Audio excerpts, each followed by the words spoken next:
One thing I want to say about budget, no matter what your race is, folks, you ought to spend 70% of your dollars on communication.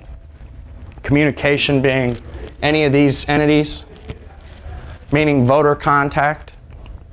Okay, 70%, please. I see these $30,000 campaigns that have a paid manager and a paid field worker and a paid this and a paid that, and I say, well, you don't have any paid communication because you got a bunch of paid people. I mean, why would you do such a thing? You know, in Kagan's race, I think we spent 4% of our total budget on people. So, you know, what you got to do is you got to spend the maximum amount of dollars you can on communication. If you can get away with spending 95% of it on communication, do that. Okay? But typically in a smaller race, you know, you got to eat up some of your budgets to buy like yard signs, stationery, maybe a campaign office for the last few months, but no more than that. You got to buy a voter file so you know who to talk to. You usually have to pay somebody like me or someone else to do some targeting so you can figure out who are those 10 of 90,000 people I'm trying to reach.